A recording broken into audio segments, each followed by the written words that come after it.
ये जातीय जनगणना बिल्कुल फेल है।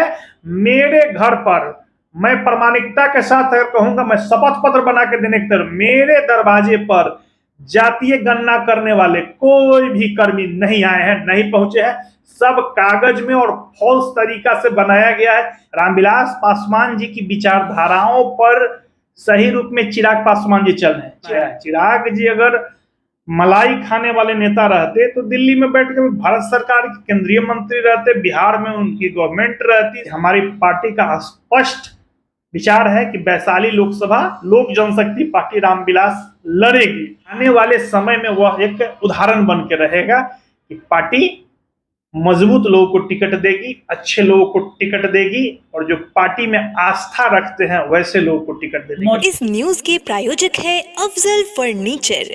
नमस्कार, स्वागत है आपका बीडी न्यूज में। मैं दिलजीत आपके साथ। देखिए, 2024 के लोकसभा चुनाव की सुगबुगाहट पूरी तरह से तेज हो चुकी है और इस बीच में बिहार सरकार द्वारा विगत 2 अक्टूबर गांधी जयंती को जाति आधारित गणना का रिपोर्ट जो है सार्वजनिक किया गया। इन सबको लेकर के लोगों के बीच और राजनीतिक गलियारों में विभिन्न तरह की चर्चाएं चल रही है और लोकसभा चुनाव की सुगबुगाहट को लेकर के जातीय गणना का जो रिपोर्ट आया है उसका कितना असर पड़ेगा, इन सबको लेकर के हम बातचीत करेंगे। हमारे साथ है लोजपा रामविलास के मुजफ्फरपुर के युवा प्रकोष्ठ के जिला के अध्यक्ष है विश्वनाथ प्रताप सिंह। सबसे पहले स्वागत करते हैं हमारे चैनल आपका, और प्रयास आपसे जानने का यह करेंगे क्योंकि युवा की जिम्मेवारी कंधों पे है, पार्टी फोरम से जुड़े हुए हैं, तो पहले पार्टी लाइन की बात कर लेते हैं। क्या कुछ तैयारी है, क्योंकि कहीं ना कहीं चुनाव की सुगबुगाहट 2024 की लगातार विभिन्न पार्टी द्वारा किया जा रहा है। आपका रणनीति क्या है, पार्टी की क्या रणनीति है? सबसे पहले दिलजीत भाई आपका बहुत बहुत स्वागत, धन्यवाद कि आप अपने चैनल पर हमें मौका दिए। आपके वाणी के हम भी कायल है, आपकी आवाजों की खनक मुझे बार बार आपके चैनल के नजदीक खींच के ले आती है, इसके लिए धन्यवाद आपका। सबसे पहले हमारे पार्टी का जो अभियान है, आप सब देख रहे हैं कि बिहार में इकलौता नेता श्री चिराग पासवान जी हैं जो पूरे बिहार के सघन दौरा कर रहे हैं। बिहार में कहीं भी कोई भी घटना हो रही है तो तत्परता से चिराग जी ही हैं कि जो वहां पहुंच रहे हैं, वहां निदान कर रहे हैं। आज भी आप देखें कि मुख्यमंत्री जी मुजफ्फरपुर आए थे, लेकिन जो गायघाट में घटना हुआ उसके बारे में वो अनजान रहे। मेडिकल तक गए, वहां से मुश्किल से 15 से 20 किलोमीटर की दूरी पर घटना बची, 12-12 बच्चे मर गए, नहीं जाने का काम किया। हमारे राष्ट्रीय अध्यक्ष आए, घटना में प्रत्येक पीड़ित परिवार से मिले और आश्वस्त किया कि यहाँ पर पुल बनेगा, और उन्होंने भागीरथी प्रयास से उनके वहां पुल का शुभारंभ हो गया है, मंजूरी उसकी मिल गई है, जल्द ही वहां पुल बनने का काम होगा। बात इलेक्शन की है तो हमारी पार्टी कंटिन्यू संघर्ष कर रही है, लगातार चुनावी मोड में है। अभी भी हमारे जिला में समीक्षात्मक बैठक सभी प्रकोष्ठ का रखा गया था विगत दिनों, जिसमें किन किन प्रकोष्ठों की क्या क्या तैयारियां हैं, उन सभी पर हमारे पार्टी के यशस्वी प्रदेश अध्यक्ष श्री राजू तिवारी जी, हमारे यूथ के प्रदेश के अध्यक्ष आदरणीय श्री वेद प्रकाश पांडे जी समेत सभी प्रकोष्ठ के अध्यक्ष आए हुए थे मुजफ्फरपुर में समीक्षा बैठक के। हमारा पार्टी चुनावी मोड़ में हर समय है। हमारे नेता देखते हुए एक पैर पर दिल्ली और एक पैर पर बिहार कर रहे हैं, और किसी भी इश्यूज पर सबसे पहले खड़ा होकर उन्हें आत्मसंबल देने का काम कर रहे हैं। अच्छा, यूथ की जहां तक बात रहती है तो भारत युवाओं का देश कहा जाता है। बिहार में भी आबादी युवाओं की दिखी जाती है और युवा खुलकर बोलते हैं, और राजनीतिक परिदृश्य जो हिसाब से चेंज हो रहा है, धीरे धीरे स्थिति जो बदल रही है, चूंकि लोजपा रामविलास पासवान पार्टी नहीं बनी है। लोजपा में जब दो फाड़ हुई, चाचा भतीजे अलग हो गए, यूथ का जो सिंडिकेट था वो उनके साथ भी इनके साथ भी, लेकिन चिराग जी के साथ यूथ का एक आइकॉन उनको मान रहा है, यूथ उनके साथ जा रहा है। तो आपको लगता है कि जो दूसरा गुट है उससे कुछ प्रभाव पड़ने को है युवाओं पे खासकर?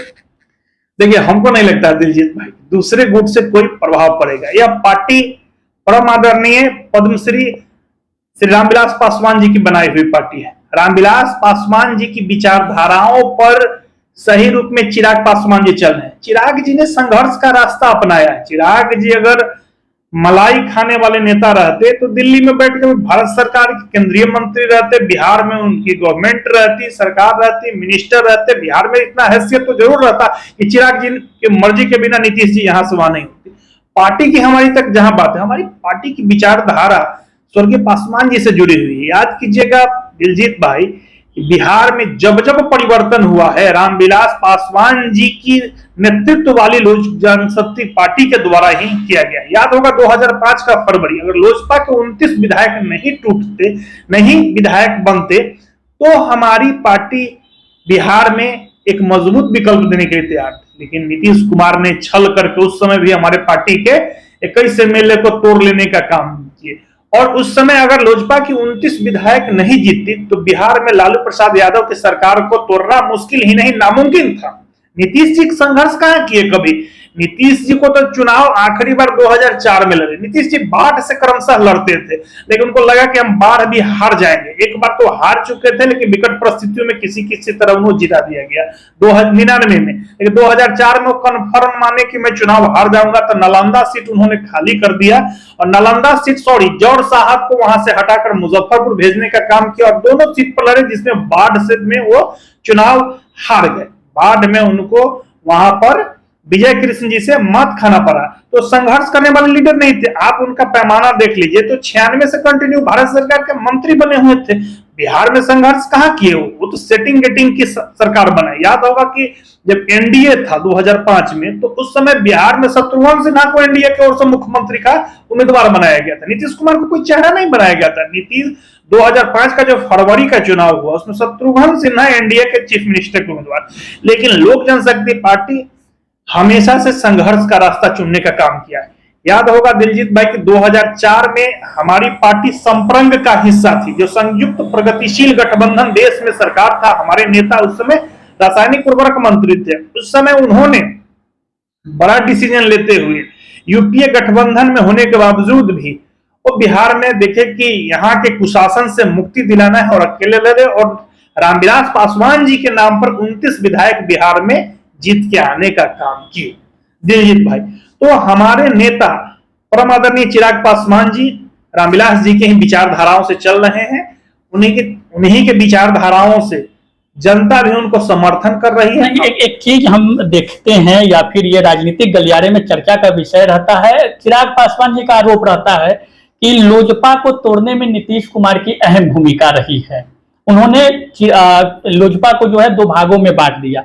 लेकिन वर्तमान परिदृश्य की आप बात जब कीजिएगा, तो जो सांसद पार्टी को छोड़ कर गए, पार्टी को तोड़ कर गए, कहते हैं कि चिराग पासवान जी के पीठ में छुरा घोंपने का काम किया, आज वो सांसद कहीं ना कहीं सोशल मीडिया पे आप देखते होइएगा। वैशाली की बात ले लीजिए, वैशाली की मौजूदा जो सांसद है आपका पार्टी के टिकट पे चुनाव लड़ी, और अभी जब लोकसभा चुनाव की सुगबुगाहट तेज है, तो फिर से चिराग पासवान जी, कभी आपके प्रदेश अध्यक्ष जी, कभी कहीं, कल भी उनको श्रद्धांजलि सभा में शहरबन्नी में उनके आवास पे देखा गया है। क्या कहेंगे इसको लेकर? ये हमारे पार्टी के नेतृत्व और मौजूदा सांसद जी को यह समझ में आ रहा है कि जनमानस चिराग जी के साथ में है। आज जो हमारे पार्टी के कार्यक्रम में कहीं दिखाई दे रहे हैं, उसका एक ही विकल्प है कि चिराग कहीं ना कहीं आपकी पार्टी जिस टाइम एक विकट परिस्थिति से गुजर रहे थे, आपके नेता रामविलास पासवान जी का निधन हो गया, चिराग जी टूट गए, पार्टी टूट गई, उस वक्त सांसद लोग छोड़कर चले गए, और आज जब मजबूत स्थिति में आ गए तो वो लोग फिर से आपके पास आ रहे हैं। दिलजीत भाई, समय आने दीजिए, समय पर हर चीज का जवाब मिल जाएगा। हमारे राष्ट्रीय अध्यक्ष जी एक एक विषय पर गंभीरता से विचार कर रहे हैं। जब चुनाव नजदीक आ जाएगा, सारा परिदृश्य आपको समझ में आ जाएगा कि कहां टिकट मिलेगा, कैसे मिलेगा। लेकिन हाँ, एक बात जरूर कहेंगे कि हमारी पार्टी का स्पष्ट विचार है कि वैशाली लोकसभा लोक जनशक्ति पार्टी रामविलास लड़ेगी। क्यों लड़ेगी? यहाँ हमारी पारंपरिक सीट है।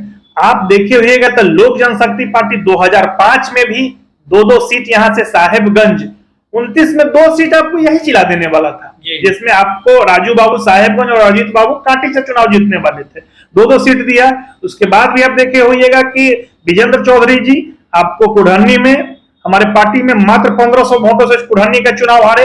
तो हमारी पार्टी मजबूत लड़े। आज जिला का सीट का निकाल लीजिए, प्रत्येक सीट मीनापुर में हमारे पार्टी को इस लोकसभा में भी अगर निर्दलीय लड़ी है, अकेले लड़ी है, फिर भी 32-33 हजार वोट आने का काम किया। तो हमारे पार्टी का जनाधार मुजफ्फरपुर वैशाली लोग मास वोट आपके पार्टी के पास है, इसमें कोई शक नहीं है, लेकिन भौगोलिक जो वर्तमान की स्थिति है, राजनीतिक परिदृश्य, उस पर क्या कहेंगे? जिस तरह से लोग लगातार कई विधायक, पूर्व विधायक मुजफ्फर सिर्फ वैशाली लोकसभा सीट को लेकर के इतनी बड़ी, मतलब कि लग रहा है जैसे कि सब कुछ उसी पे दारोमदार है, इसको लेकर क्या सोचते हैं? सोच रहे हैं कि हमारे पार्टी का क्रेज है, सभी लीडर जान रहे हैं कि लोक जनशक्ति पार्टी से हमको टिकट मिलेगी तो हम चुनाव आसानी से जीत जाएंगे, और दो बार इसका परिणाम हुआ। रघुवंश बाबू जैसे दिग्गज और जिनका स्वर्णिम कार्यकाल रहा, वैसे लीडर को हमारी पार्टी दो बार बड़े अंतर से, जबकि जो भी व्यक्ति चुनाव लड़े 14 में 19 में जो भी हो लड़े हो, उनका कोई बहुत बड़ा बैकग्राउंड वैशाली लोकसभा में था नहीं। रघुवंश बाबू का जो कद था, उस कद के इर्द गिर्द भी वो नहीं थे, फिर भी यहाँ पर बड़े पैमाने पर पार्टी का जो वोट है, पार्टी का जो कैडर है, उस आधार पर चुनाव जीते। तो दो बार परिणाम हो चुका है वैशाली में, 14 में और 19 में। इस कारण से लोग हमारी पार्टी में आना चाह रहे हैं कि हम मिलेगा टिकट, हम आसानी से जीत जाएंगे। लेकिन हमारे नेता परमादरणीय श्री चिराग पासवान जी एक एक सीट सोच समझ कर देने का कार्य करेंगे, और इतना हम लोग को भरोसा है कि पार्टी के कार्यकर्ता को टिकट मिलेगा जो एक अमिट छाप छोड़ के जाएंगे। जातीय गणना का रिपोर्ट सार्वजनिक किया गया है बिहार सरकार के द्वारा 2 अक्टूबर को, इस पे क्या कहेंगे, क्या मत रखते हैं आप?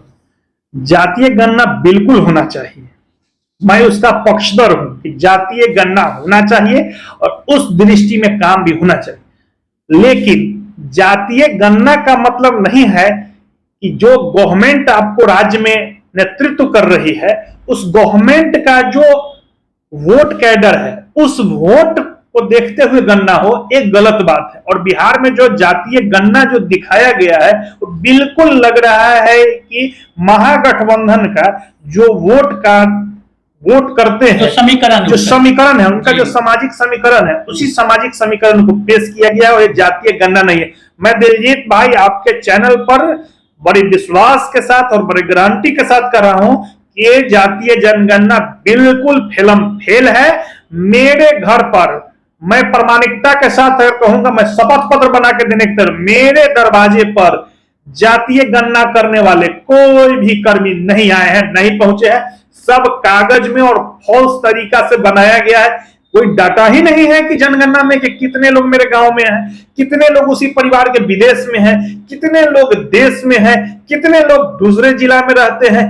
कोई गणना नहीं है, कोई डाटा नहीं, और मेरे दरवाजे पर तो नहीं आए हैं। अच्छा, आपके नेता चिराग पासवान भी जातीय गणना रिपोर्ट पर सवाल उठाया है कि एक विशेष जाति समुदाय की संख्या जो बढ़ाकर दिखाया गया है, लेकिन इसका जवाब जब हम लोगों से लेने पहुंचे, अन्य दलों के नेता से भी मेरी बातचीत हुई, उन्होंने कहा कि अगर ऐसी बात रहती तो मुख्यमंत्री नीतीश कुमार जिस जाति समाज से आते हैं, कुर्मी बिरादरी से आते हैं, वो अपने जाति की संख्या बढ़ा चढ़ा कर दिखलाते।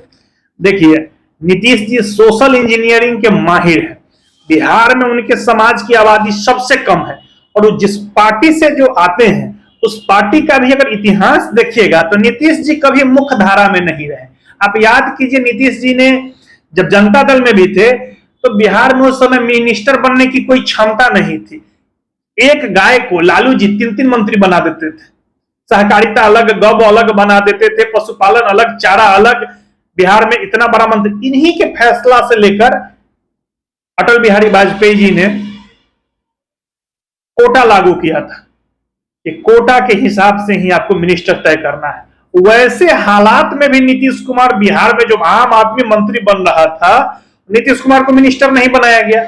समता पार्टी को देखिएगा तो कभी जया जेटली जी राष्ट्रीय अध्यक्ष थी, कभी जॉर्ज साहब अध्यक्ष थे, प्रभुनाथ बाबू संसदीय दल के नेता थे, लेकिन नीतीश कुमार कभी भी अहम पद पर पार्टी में भी नहीं थे। दिलजीत भाई, नीतीश कुमार हमेशा से बैकडोर का राजनीति करने वाले हैं। उन्होंने जनता दल यूनाइटेड को समता पार्टी में विलय करा दिया और शरद जी को कहा कि 2-4 बरस आप स्थिर रहिए, आपको राष्ट्रीय अध्यक्ष बना देंगे।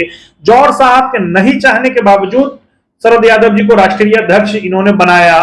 जौहर साहब का मुजफ्फरपुर से टिकट काटा। तो नीतीश कुमार बैक बेंचर राजनीति करते हैं, जो पीछे से बैठ कर रिमोट कंट्रोल से राजनीति करते हैं। नीतीश कुमार कभी फ्रंट फुट के कभी लीडर नहीं थे। उस पार्टी में नेता प्रभुनाथ सिंह थे, उस पार्टी में जया जेटली लीडर थे, उस पार्टी में दिग्विजय सिंह बाकाव के लीडर थे, उस पार्टी में जो है सो जॉर्ज फर्नांडिस के पैसों पर पार्टी चली, दिग्विजय बाबू के पैसों पर। नीतीश कुमार तो कहीं थे नहीं वहां पर, लेकिन जब मुख्यमंत्री बनने की बारी आई तो अटल बिहारी वाजपेयी, अरुण जेटली जी और आडवाणी जी को उन्होंने अपना चरण वंदन करके जो है सो मुख्यमंत्री बिहार में बनने का काम किया। तो नीतीश कुमार बैकफुट पर, आज भी जो जाति जनगणना है वो अपने समाज को पीछे भले रखे हैं और रखकर वो बैकफुट पर लव कुश के नाम पर कितने कुशवाहा नेताओं को, उपेंद्र जी को धोखा दिया, भगवान सिंह कुशवाहा को। लेकिन कहा जा रहा है कि नीतीश कुमार जो जातीय गणना का रिपोर्ट सार्वजनिक करवाए हैं या किए हैं, वो फ्रंट फ्रूट का जो है सो वो राजनीति कर दी है, फ्रंट पे राजनीति अब भाजपा कराएगी। पूरे केंद्र की सरकार से मांग की जा रही है कि पूरे देश में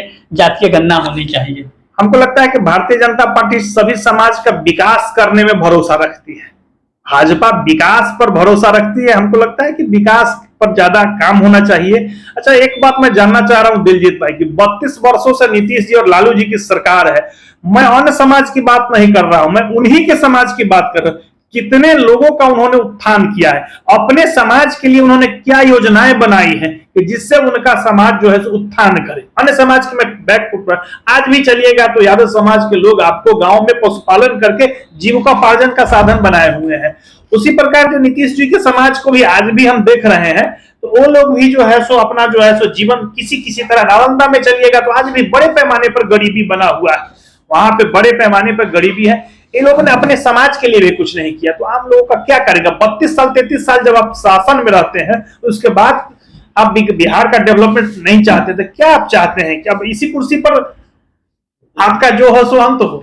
अच्छा, तो लग रहा है कि चिराग पासवान जो उभर कर सामने आएंगे।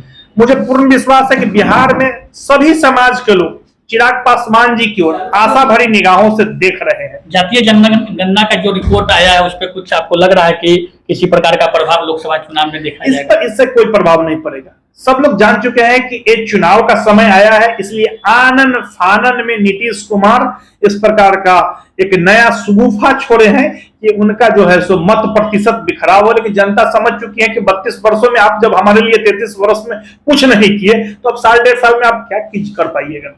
तो चलिए, विश्वनाथ प्रताप सिंह लोजपा के युवा प्रकोष्ठ के जिला के अध्यक्ष खास बातचीत हुई और इन्होंने साफ रूप से कहा कि नीतीश कुमार की जो कार्यशैली रही है, जो उनका मुख्यमंत्री का काल रहा है, वो अपने मुख्यमंत्री काल में रहते हुए कभी भी फ्रंट फ्रूट का जो है वो राजनीति नहीं किया, फ्रंट पे राजनीति नहीं किया, हमेशा बैंक बेंचर राजनीति की है। लेकिन कहा जा रहा है कि जातीय गणना का जो रिपोर्ट आया है, इससे प्रभाव 2024 और 25 में पड़ने की जो चर्चा है वो आम लोगों के बीच और राजनीतिक गलियारों में है। बातचीत कैसी लगी आपको कमेंट करके बताइएगा। इनकी बातों से कितना सहमत है वो कमेंट हमको करके जरूर बताइएगा। तब तक के लिए दीजिए इजाजत, धन्यवाद। शादी का फर्नीचर सेट सिर्फ 34,500 से स्टार्ट। विशेष जानकारी के लिए अफजल फर्नीचर के यूट्यूब चैनल पे विजिट करें।